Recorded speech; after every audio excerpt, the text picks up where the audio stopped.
Alors, je m'appelle Guillaume Cromer, je suis directeur d'un bureau d'études qui s'appelle ID Tourisme, qui est basé à Grenoble, dans les Alpes, et qui travaille sur la question de la transition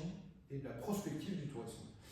Et donc, on accompagne principalement des territoires, des destinations sur comment ils vont mettre en œuvre en fait, la question de la transition touristique chez eux.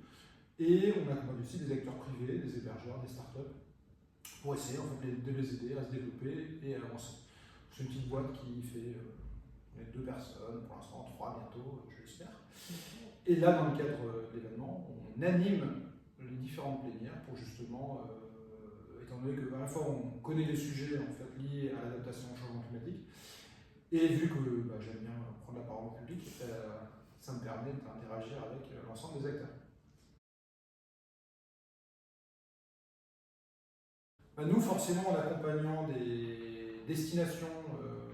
on est directement rattaché en fait, à cette question-là, surtout en particulier sur la question de la montagne, parce qu'on accompagne pas mal de territoires de moyenne montagne et donc sont directement soumis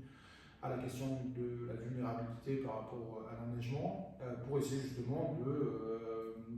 se poser la question est-ce que je continue en fait, à investir sur la question de la neige? Est-ce que je me projette à arrêter limite des activités de ski et de glisse sur mon territoire à horizon de 20 ans pour que je prenne un autre chemin et nous on les accompagne justement en fait, sur cette question. Donc oui, sur la question de la montagne, c'est un des gros sujets, mais on a aussi accompagné des acteurs très vulnérables, en particulier dans les Landes de Gascogne par rapport aux méga feux qu'ils ont pu prendre là-bas à côté de la dune du Pilat. Et donc on a accompagné les professionnels pour justement essayer de faire ce qu'on appelle des diagnostics de vulnérabilité, des plans d'adaptation pour les professionnels, que ce soit des chambres d'hôtes, que ce soit des campings, que ce soit différents professionnels qui justement étaient directement touchés par ces aléas climatiques. C'est ce que je précisais avant en introduction de la conférence, c'est qu'en gros,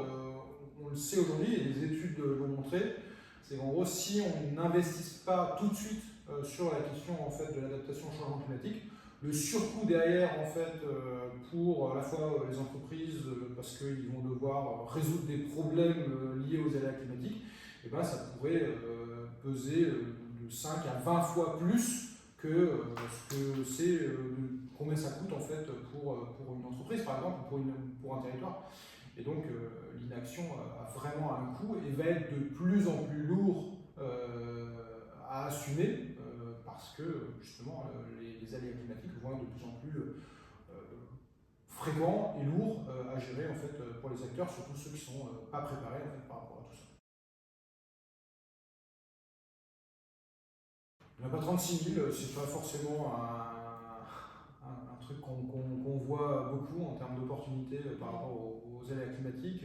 Les seules opportunités qu'on peut voir, c'est, on en a parlé un tout petit peu sur la table ronde, une forme de tourisme de fraîcheur, qui est un terme qu'on ne va pas utiliser en termes de business et de marketing, mais on sent bien que dans les critères de choix des clients, en particulier des clients qui sont sensibles à la question du réchauffement climatique et surtout des canicules, comme je sais pas, les familles avec des jeunes enfants par exemple. Moi j'ai une petite fille de 3 ans, je sais que ça fait 3 ans que je ne vais plus dans le sud l'été parce que j'ai cette peur de la canicule. Et donc mes 3 dernières vacances estivales c'était l'Écosse, la Bretagne et la baie de Somme. Donc ça montre bien que presque inconsciemment on essaye d'éviter les zones où on va avoir des risques de santé et voire de sécurité en fait, de nos enfants. Et ça va être la même chose pour les seniors qui vont aussi se dire moi j'ai besoin d'avoir, ou bien d'aller vers des zones où c'est où on y a la clim, etc., etc. Et donc naturellement en fait on va être en quête de cette fraîcheur. Et on en discutait avec un prestataire qui travaille sur les réseaux sociaux, comment on arrive maintenant à répondre en fait à ce besoin des clientèles qui cherchent une forme de fraîcheur pour les vacances estivales. Et donc, comment on va leur communiquer en fait que notre destination elle est cool parce qu'elle est fraîche, pas très sexy comme ça, mais comment justement ça on le market pour justement attirer aussi ces publics qui ont cette sensibilité-là avec voilà, des clientèles comme moi, avec des enfants en bas âge, etc., qui sont particulièrement sensibles en fait aux canicules et aux fortes chaleurs. Et c'est vrai qu'on fait quoi enfin, t'as un bébé, tu vas pas aller à la plage entre 10h et 16h, tu tu fais quoi pendant ces 6 heures de temps? Tu restes à la maison et tu fais des siestes. Évidemment, c'est limité. Donc, qu'est-ce qu'il y a comme activité? Donc, il faut avoir de la réassurance de la part d'une destination pour essayer quand même de dire, chez nous, on peut faire plein de choses entre ces périodes où il fait trop, entre ces deux horaires où en fait il fait trop chaud et vous n'allez pas sortir à la plage.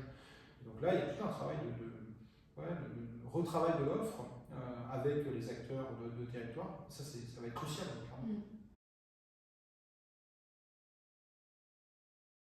Le tourisme de demain, il sera forcément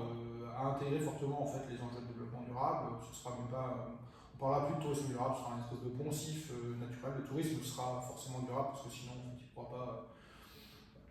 être résilient en fait, dans le temps, ça c'est clair et net. Et après, je pense que on aura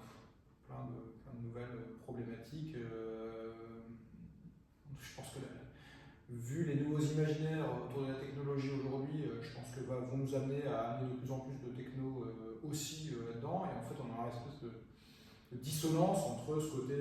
frugalité nécessaire et bas carbone et de l'autre côté, en fait, l'usage de la techno aussi qui vont peut-être nous apporter des solutions sur mesure facilement pour dire justement vous avez ça comme situation familiale, nous on vous flèche plutôt ces destinations qui sont parfaitement faites pour vos besoins, etc. Et donc on va utiliser l'IA